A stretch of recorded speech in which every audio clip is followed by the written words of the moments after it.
It's really good to be here. I'm kind of filling in for Dr. Toffler, whose name you probably advertised, and actually, I know almost about as much about assisted suicide as Dr. Toffler does. So you're not getting second best at all. You're doing fine, although we do miss Dr. Toffler. In fact, I just spoke at North Dakota Right to Life banquet on this very subject. So I actually had it all ready, and they about. Fainted, I almost could say, when they heard of the state of affairs in Oregon. And we're kind of like a fog in boiling water. We don't quite realize how bad it is here, but let me tell you, it's really bad. And I'm going to tell you a little bit about it today. I was involved in both campaigns, the one that originally put assisted suicide, made it legal in 95, and then in the repeal ballot measure in 97, of both of those which we lost. So Oregon became the first government entity in the entire world to allow doctors to kill their patients. It was being practiced in the Netherlands, but it wasn't technically legal. It was like a wink, wink, you do it, we won't do anything. But they actually legalized it shortly after Oregon did. So we have that dubious honor, and because of that, Oregon is being held up as a national model as the proponents of assisted suicide attempt to pass it in other states. Now, for about 10, 12 years, we were very successful in keeping it out of the other states, but the last 2 or 3 years, things have been crumbling. And what is distressing me more than anything is that good-hearted, wonderful pro-life people, just like you sitting in this room, that think it's absolutely horrible and wrong, which it is, and murder and killing, to kill an unborn child in the womb, are thinking assisted suicide is okay. And a lot of it is because they don't know, but a lot of them, they think, well, it's not hurting anything except themselves, which of course they're killing themselves. And killing is killing. I don't know why. Most of us, I believe, have a spiritual background. In fact, I'm going to draw on that in just a minute or two. And we believe that it's wrong to kill. Well, we usually think about killing others. And of course, it's wrong to kill others. It's wrong to kill unborn children. But also, it's wrong to kill us. That's killing. You're killing a person when you're killing yourself. And that's what assisted suicide involves. Assisted suicide isn't just bad medicine. It is the antithesis to medicine. It is asking doctors to do something that the Hippocratic Oath developed centuries and centuries ago when they didn't even have good pain medication. Doctors recognized that doctors do not kill their patients. Well, just recently they have been thinking a different way. So I'm going to tell you some big things here and some distressing things, and you're going to wonder, you're going to have this question in your mind. So I'm going to answer it before you even ask it. You're going to say, why do people want to do this? And you're going to hear some horrible things, and you'll think, why? Well, let me tell you why. Those of you that have a spiritual understanding will recognize this right away. And the why is very clear. God is the one who made man. God is the one who gives us life. God is the one who takes life. However, he has an arch enemy, the devil, and God tells us in his word, the devil was a murderer from the beginning. And we remember from Cain and Abel, Satan was active in the very beginning to kill. And it is the spiritual battle that we're involved in. So sometimes we can find an answer, but most of all, we can't. And you have to say why. And the answer is it's a spiritual battle, just like it is in abortion. But it's it's exactly there in assisted suicide. Okay, assisted suicide involves killing the sufferer instead of killing the suffering. Now, people suffer in many different ways. Actually, the most obvious one we think about is pain. There's different ways we suffer in pain. We can suffer a little bit. We can stub our toe, which actually hurts pretty bad. We can break our arm. We can have cancer. We can suffer in many ways physically. But we also suffer emotionally. How many of you have lost someone that you love? That is indeed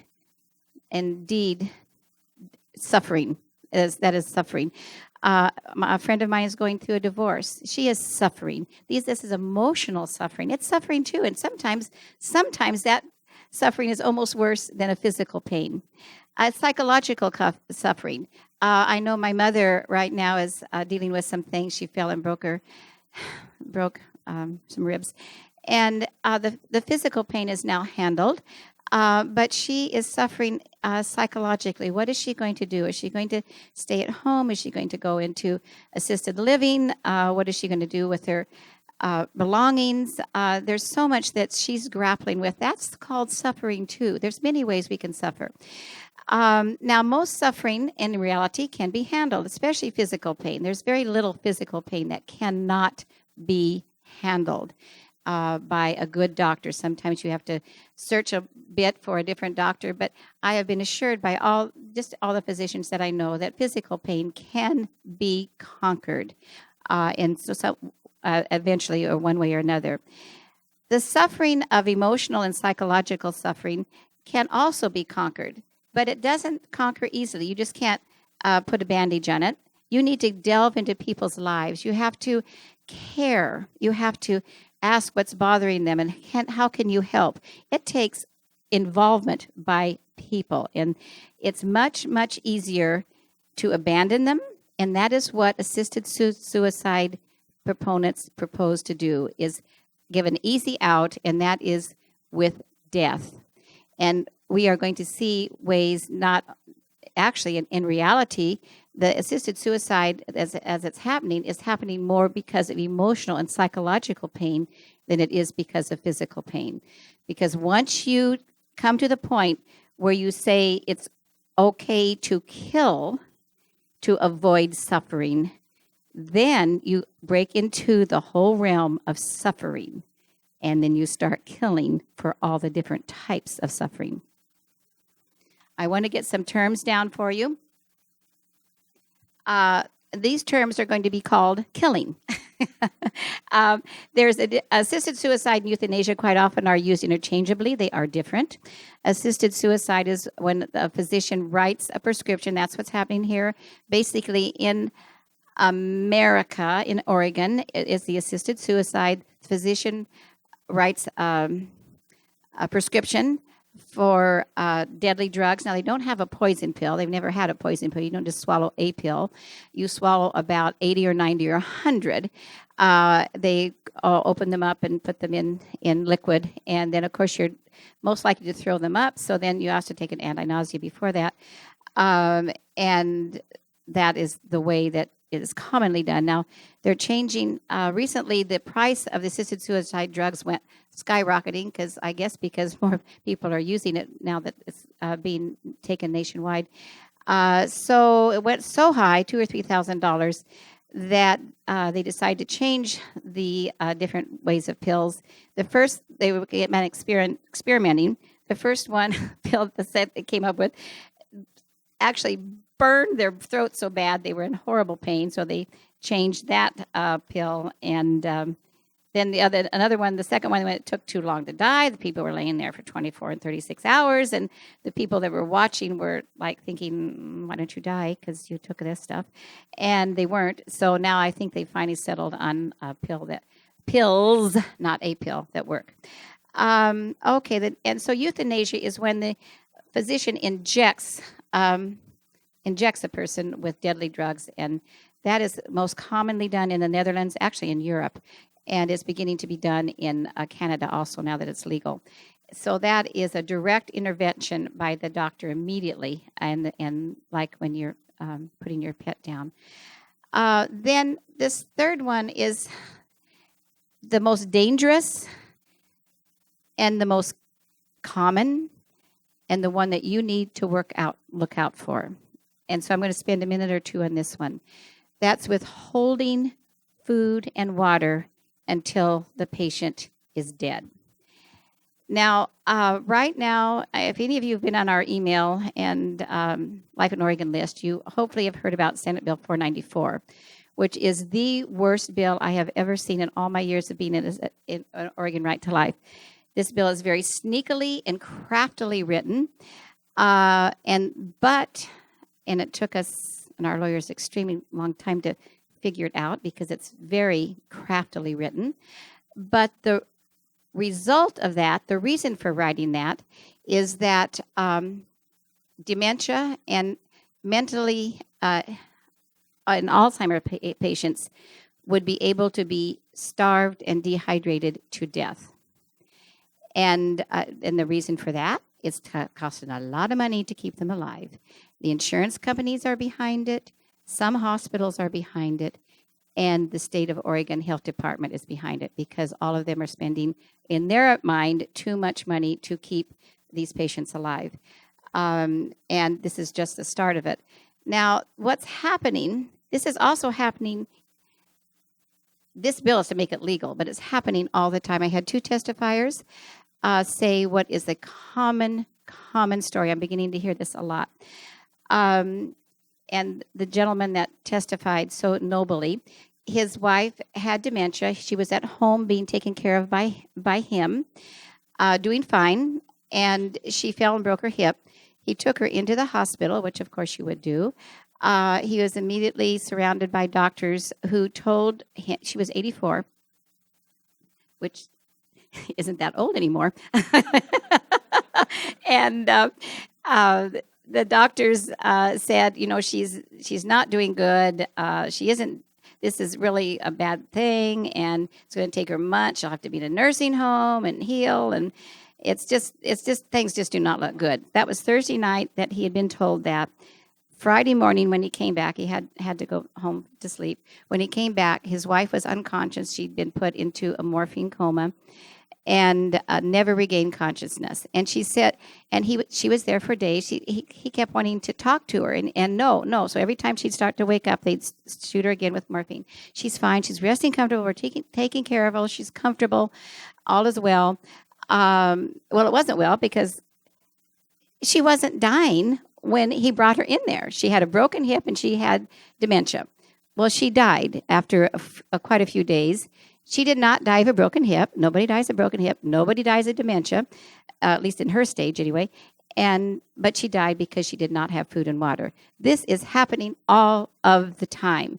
And quite often, well, most of the time, family members are innocent. They don't really know what's happening. We're not doctors. And a doctor will tell us, you know, we're making this patient comfortable. She's at the end of her life. And you don't really know. This gentleman didn't really know until she finally died. And then you don't know what to do. You need to, can you get her out of the hospital? No, you can't get her out. If you can, where are you going to put her? It's a very, very troublesome thing. I don't have the answer right now, except you need to watch this out. And if this is happening to someone you love. Now, I do understand. I want to say this. At the end of a person's life, at the very, very end, their body says, no more water, no more food. I'm done. And this is normal. But this is in the last couple days.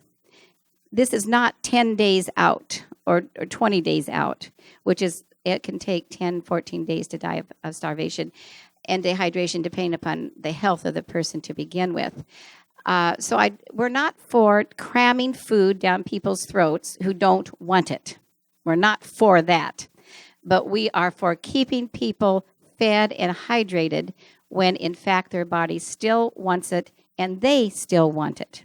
And this woman, had she been conscious, would have wanted to eat and drink.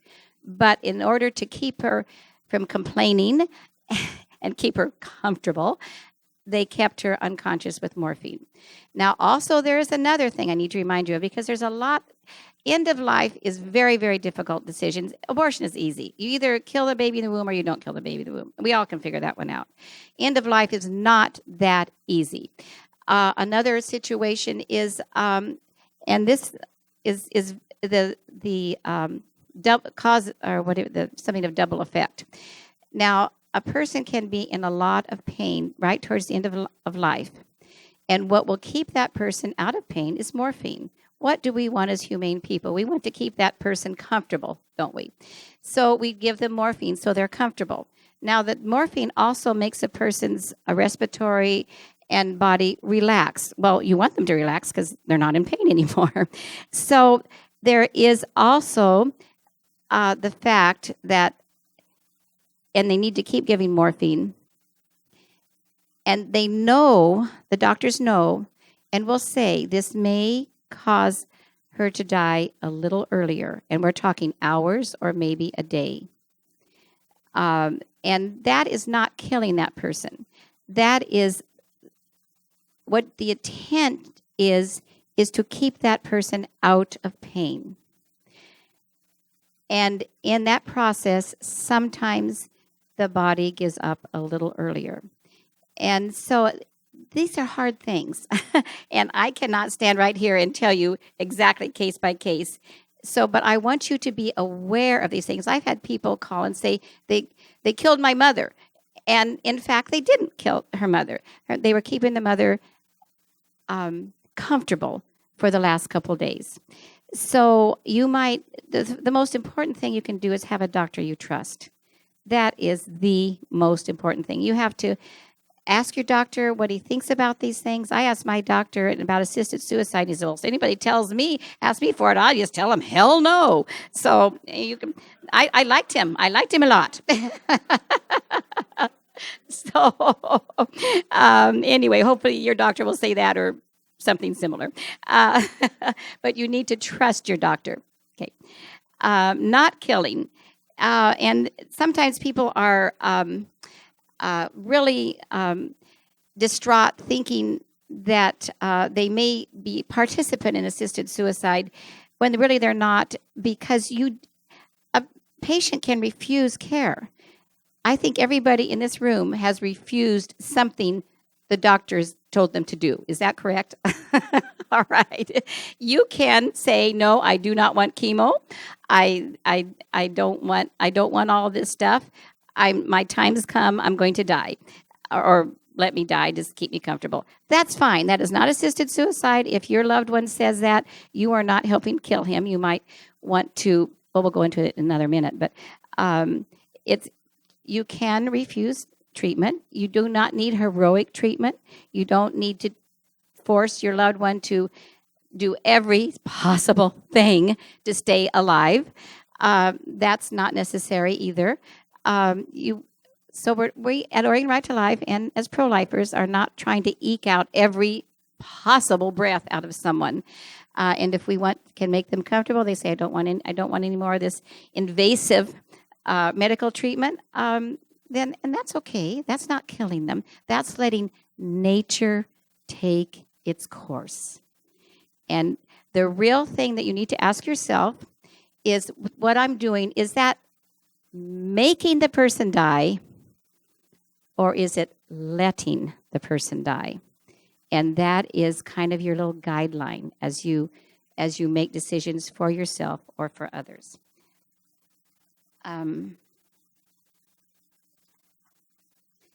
How does the law in Oregon work? Let me just tell you real quickly, there must be a 6-month terminal illness diagnosis, which is absolutely crazy, because how many of you have had friends that have had a diagnosis of they're going to die when, and they're still alive, or they outlived it considerably? I'm looking here at Pat, who had that happen with her husband. So that's a little sketchy in and of itself. They need to have a second opinion. If the depression is indicated, there must be a psychiatric exam. There must be 3 requests 15 days apart, and they must self-ingest the liquid, which we did talk about. How does that law really, really work? We don't actually really know because this is self-reporting by doctors who kill their patients. So I don't think they're very trustworthy in the very first place. However, we do have a few rudimentary numbers that they need to report, or we think they're all reporting. We don't even know that all the doctors report what they're doing, because the death certificate does not have to say assisted suicide. The death certificate, in fact, it can't say it. It's illegal for it to say that. They have to say what the underlying cause was of the death. So there's no, the doctors can get away with murder, which is exactly what they're doing. But of what we know, these are the reasons the most common reason that patients or doctors say patients give is that they're losing autonomy. They can't do what they wanted to do, and they can't have as much fun in life as they used to. And what is most important is the second to the last reason. Because when we fought assisted suicide in Oregon and when they have fought it in other states, it's all the same. The argument on the other side is exactly the same. It has not changed. These people are dying in agonizing pain, and we must let them be out of pain. That is the reason that's used. That is not, that's the reason it's given. That is not the reason it's used. We have the second to the bottom being, and it's not even pain, it's fear of pain. It is not even pain itself, it's fear. And that's something that we need to we're going to talk about, is the fears that people have and how we can address them. So that is the reasons people use that we kind of know. Also, another important thing is if their depression is indicated, then there should be a psychiatric exam. Well, a survey of physicians said that like about 5% of them could even detect depression in elderly people or anybody. So they don't even, because depression sometimes isn't that easy to spot, especially in just a doctor's appointment here and there. And so most physicians agreed that they couldn't really spot it. And what do you think when you hear of a very sad thing, of a tragedy of a suicide? What's the first thing we think of? We think, what could I have done? What was the depressed? What was something? We know something was the matter when someone commits a suicide, just plain suicide. It's not any different in assisted suicide. Many of the times, 90% of all suicides are connected with treatable clinical depression. And we believe definitely that many of these assisted suicides are exactly the same. And doctors think, well, of course they'd be sad. They have terminal illness. That would be common. Well, that being sad is different than being clinically depressed. I battled cancer, breast cancer. Actually, I'm 2 years cancer-free now. So praise to God. But it had gone into my lymph glands, which, you kind of hate to hear that phrase, which I did. And so it was really, really scary. And I know what it's like for a while to have that. He didn't say I was terminally ill, but you jump to that conclusion really fast. And so I know for a while what that depression feels like. But given everything that I was given as far as spiritual help and emotional help, I bounced back. And that's what people need. They don't need encouragement in their depression or encouragement in their diagnosis. They need encouragement in living, and we'll get to that in a minute too. And as we can see, assisted suicides have gone up exponentially, as we knew they would, and the prescriptions that have been written have skyrocketed. And actually, most doctors don't participate in assisted suicide, like my doctor, praise God, and hopefully yours too. There's a network of doctors throughout the state called Compassion and Choices. What a name. That it's kind of like abortion clinics. If your normal doctor doesn't do abortion, but there's abortion clinics around, that's pretty much what is deteriorated to in assisted suicide. Most doctors don't do it. However, there's a network of doctors all throughout Oregon who will not only give you the first diagnosis that you need, but then they give you the second opinion, because you need a first and then a second opinion. So they're all hooked up to give you that. Now, this gives a fallacy to the model case that Oregon is. This is the head of the Oregon Department of Human Resources. We are not given the resources to investigate cases, and not only do we not have the resources to do it, but we do not have any legal authority to insert ourselves. So why, you read this is by the Department of Health. Why in the heck do you think we know what's going on? We don't. After 1 year, they accumulate the numbers that I just showed you on the screen, and after 1 year, they destroy those. There's literally nothing to check except what is self-reported by a doctor who kills his patient. So the model state that we are is just ridiculous. We aren't.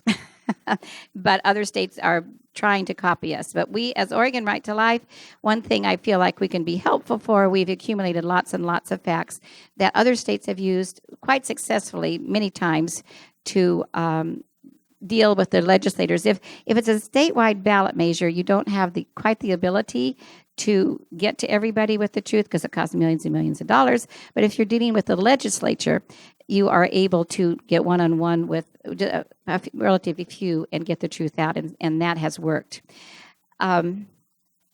Things we do know, what we have seen, mainly when assisted suicide first became legal in Oregon, the press was all excited about it. Oh, my gosh. So anybody that killed themselves, they wrote a big story about it and had it in the paper. Now it's old hat. They don't do it anymore. But by the cases that we have been able to read, we have found out some very important things. First of all, there is doctor shopping. This one we can tell by looking at the stats that they hand in.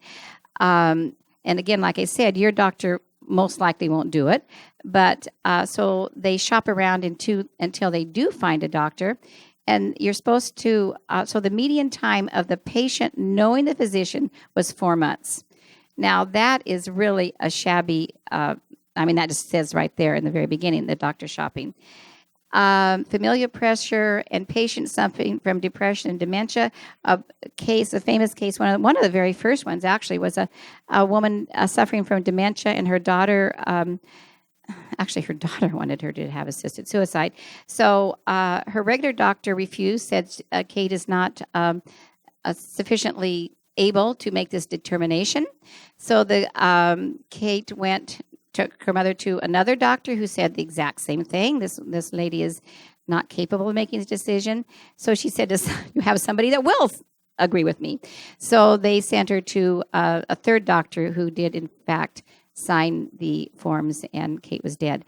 So, and that was actually published in the paper like it was a good thing. I'm thinking, you guys, that's how skewed it is. So you can get some truth out of the paper, even though they think they're bragging. They're really telling on themselves. And assisted suicide is paid for by Oregon's health department. We've actually had cases in Oregon where people have had cancer and requested chemo, and they've gotten letters from the Oregon Health Department, because that's where who was doing their care, saying we can't pay for your chemo, but we would be happy to pay for your assisted suicide. Okay, this is the sickest thing you can possibly conjure up in your mind, and it's happening quite a bit. Suicide parties. This gal, this particular picture, she was in California right after California passed it, although it's happened a lot in Oregon. She had ALS, and so she sent out invitations to everyone. She had people all over the United States flying in to participate in this party. So what they do, it's all very common. They have this great party, and everyone loves each other and is happy and smiling. And then the patient goes into a room and kills herself while everybody's still there. There was, or I don't know, it was in the Oregonian, a few years ago. Oregonian writer was diagnosed with cancer, and so it was because she was part of their staff. It was a big story from the very beginning, and progression. And then finally, at her last night, she had a suicide party. And everybody came, and they were dancing. The lady that was going to kill herself was dancing. They had pictures, because it was a big deal. It was Oregonian pictures. Everyone having a party. And this lady was dancing. And she said, I'd sure like to keep on dancing. But she had made the date to kill herself, so she went in the room, and they showed her dead in the bed. So my question, or my thing to you is, what if everybody said no? No, I'm not going to come to your assisted suicide party. I will come, and I'll cook you dinner. I will come and I'll walk your dog. I will come and I'll clean your house. I'll come and read the book to you, but I will not participate in your killing yourself. What if everybody said that? And this is where we get into the care part. Instead of killing the sufferer, let's kill the suffering. This lady, and actually the dancing lady and other ladies, they're not in pain. They're not in physical pain. They're in emotional pain. And they need to be loved. They need to be confirmed that their life is indeed still worth it, worth living, worth being loved, and they have someone there to hold their hands as long as it needs to be held.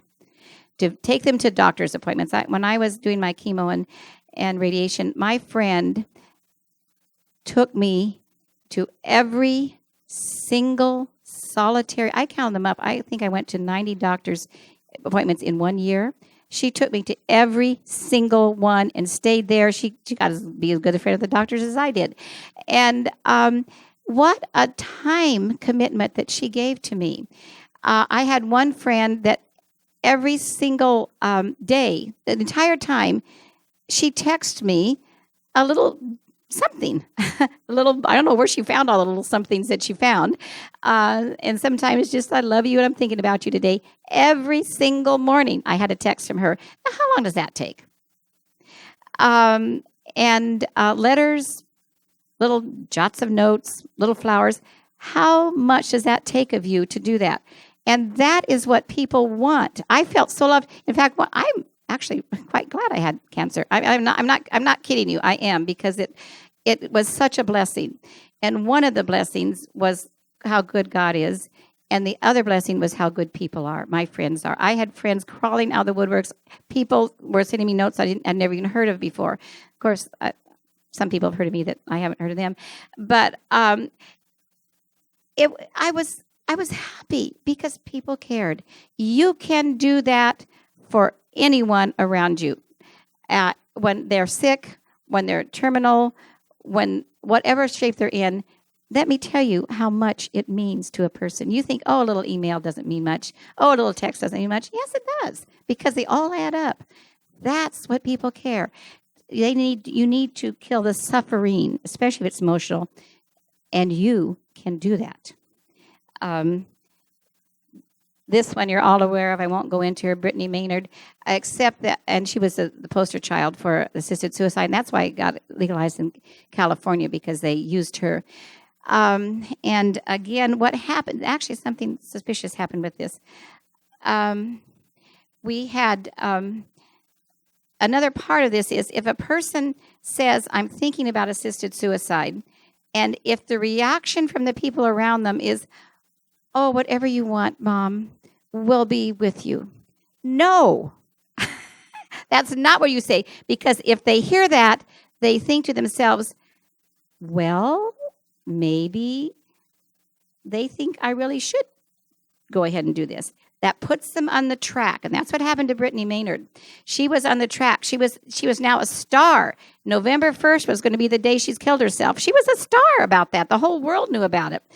Well, about 3 days before November 1st, whatever date that was, there was a notice in the press, I'm thinking I might postpone this a little bit.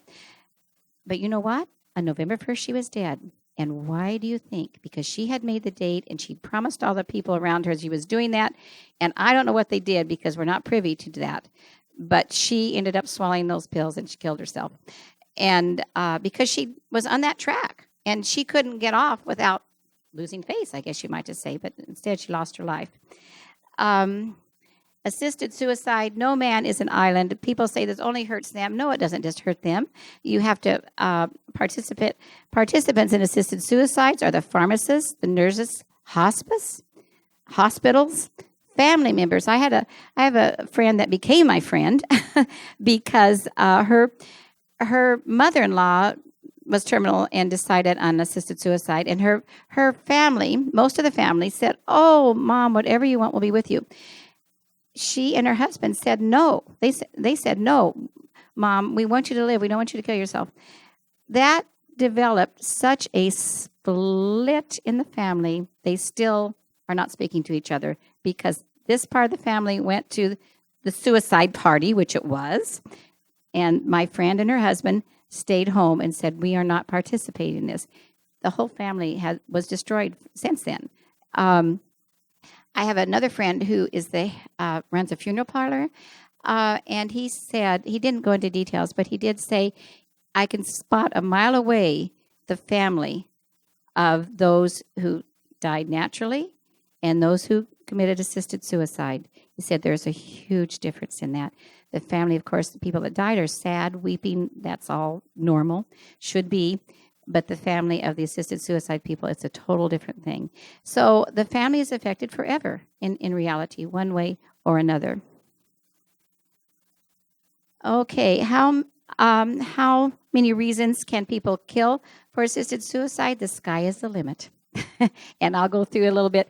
It's just crazy because, again, remember the argument is just in excruciating pain. That's the only reason we need assisted suicide. Please make it legal.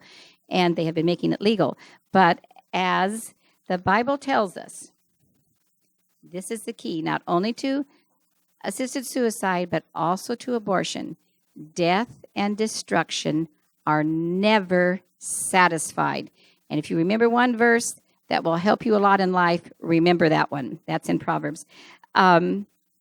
Because the walls of abortion, now they're defending partial birth abortion. They're defending embryonic stem cell research.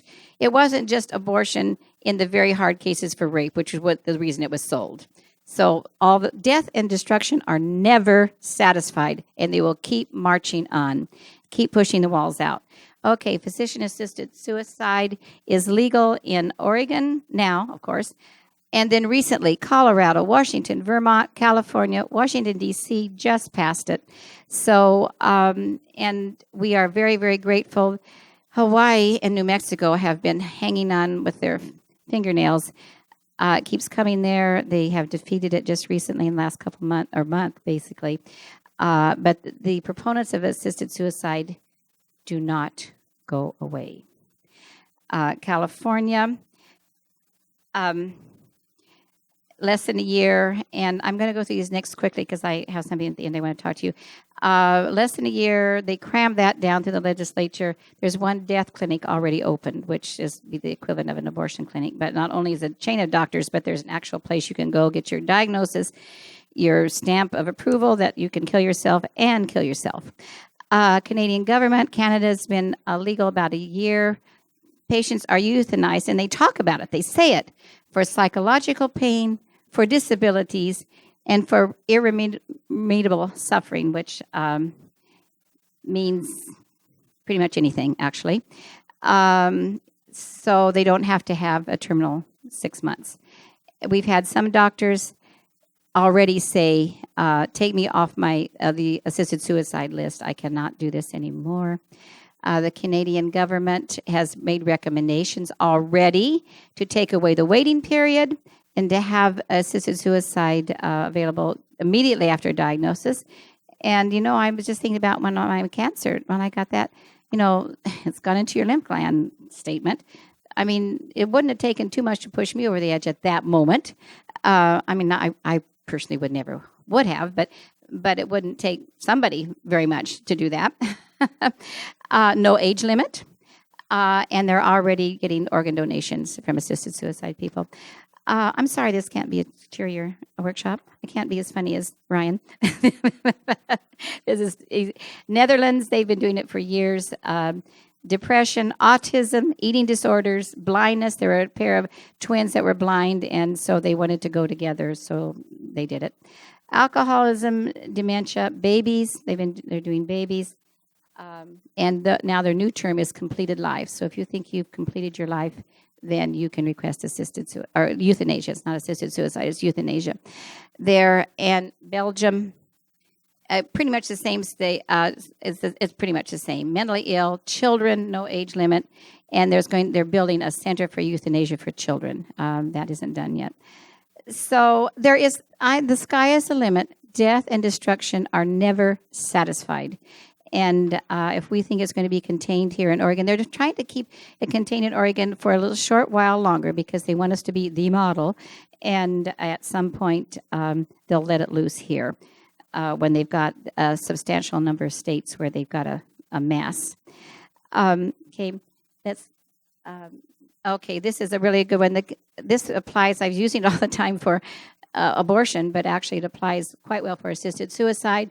The care of human life and not its destruction is the utmost goal of the government. We were just recently in Washington, D.C. and went to Jefferson Memorial, and he was an amazing man, the things that he thought and the way that he helped construct our country.